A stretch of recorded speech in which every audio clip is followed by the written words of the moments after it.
যদি মোস্তাফিজকে বাদ দেয় আগে আমি ভিডিওটা আমার দেখেন। সরকারকে বলবো আইপিএল এ নয় বিশ্ব ক্রিকেট খেলায় আমাদের দেশ থেকে কোনো দল যাবে না। আমাদের কোনো দল ভারতে খেলবে না, পাকিস্তান ভারতে খেলতে আসবে না, আমরাও ভারতে খেলতে যাব না। রত্নমা সাতক্ষীরার মোস্তাফিজ আইপিএল এ খেলার জন্য ভারতের সঙ্গে কন্টাক্ট হয়েছে 9 কোটি 20 লক্ষ রুপি। হিন্দুবাদীরা বলতেছে আইপিএল এর থেকে মোস্তাফিজকে বাদ দেন। ওদের যারা ভারতের যারা ক্রিকেট বোর্ড আছে তারাও সিদ্ধান্ত নিয়েছে যে আইপিএল এর থেকে মোস্তাফিজ বাংলাদেশের লোক বাদ দেওয়া হোক। যদি মোস্তাফিজকে বাদ দেয় আমি আমার সরকারকে বলবো আইপিএল এ নয় বিশ্ব ক্রিকেট খেলায় আমাদের দেশ থেকে কোনো দল যাবে না। আমাদের কোন দল ভারতে খেলবে না, পাকিস্তান ভারতে খেলতে আসবে না, আমরাও ভারতে খেলতে যাব না।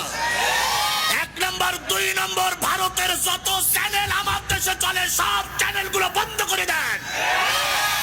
বিসিবিরও সিদ্ধান্ত নিতে হবে, ওরা যে সিদ্ধান্ত নেবে তার পাল্টা সিদ্ধান্ত আমাদেরও নিতে হবে।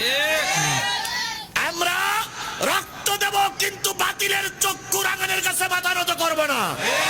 এটা বাংলাদেশে এখন একটাই স্লোগান, দিল্লি না ঢাকা,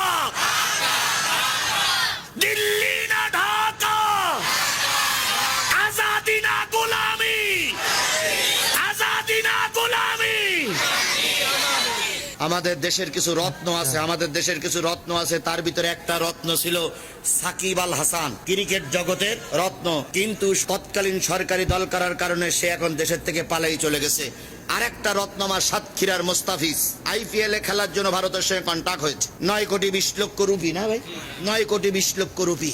এই 9 কোটি 20 লক্ষ রুপি ওনার সঙ্গে কন্টাক্ট হয়েছে। ইউনূস সরকার ক্ষমতায় আসার পরে ভারতের সঙ্গে সম্পর্ক এখন কি যাচ্ছে না, ভালো যাচ্ছে না। ওদের পেজ ঝাল আমাদের আর লাগতেছে না, কথা বলেন ঠিক নেবে ঠিক। ওদের জিনিসপত্র আমরা নিচ্ছি না বলে ওদের সঙ্গে আমাদের রাগারাগি। এখন হিন্দুবাদীরা বলতেছে আইপিএল এর থেকে মোস্তাফিজকে বাদ দেন। ওদের যারা ভারতের যারা ক্রিকেট বোর্ড আছে তারাও সিদ্ধান্ত নিয়েছে যে আইপিএল এর থেকে মোস্তাফিজ বাংলাদেশের লোক বাদ দেওয়া হোক।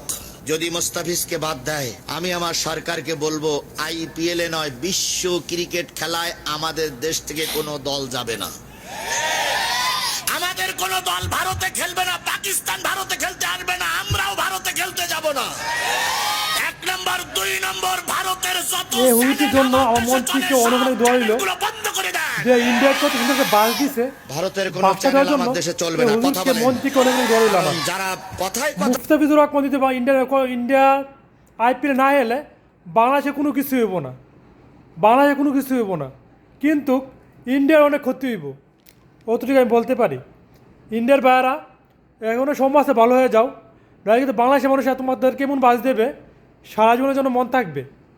ইন্ডিয়াদেরকে কোন ইন্ডিয়ান নাস্তিকের বাচ্চারা এখন সময় আছে, ভালো আঘাত করতে চাও, আমরা কিন্তু তোমাদেরকে ছেড়ে দেব না। তোমাদেরকে আমরা বাদ দেওয়ার জন্য সবসময় রেডি আছি, সবসময় প্রস্তুত আছি, থাকবো। আর বিশেষ করে ইন্ডিয়া তারা মনে করছে বাংলাদেশ ছোটো একটা দেশ, যা মন চায় তা করতে পারবে, আমরা ইন্ডিয়াকে কিছুই করতে পারবো না। আরে ভাই, আমরা মুসলিম জাতি, আমরা বীরের জাতি, আমরা সব কিছু করতে পারি। আমরা শক্ত হাতে অস্ত্র ধরতে জানি, আমরা মরণকে ভয় পাই না, একমাত্র আল্লাহকে ভয় পাই, আর কাউকে ভয় পাই না। ইন্ডিয়া নরেন্দ্র মোদীর বাচ্চা এবং নাস্তিকের বাচ্চারা তোরা ভালো হয়ে যা। আর আমাদের মুসলিম জাতি, আমরা মুসলমান, আমাদের পুটকিতে ঘুরা দিস না, দিলে কিন্তু তোদের বড় দিনে হতে হবে। আমরা বীরের জাতি, আমরা সব সময় শক্ত গলায় শক্ত হাতে প্রতিবাদ করি।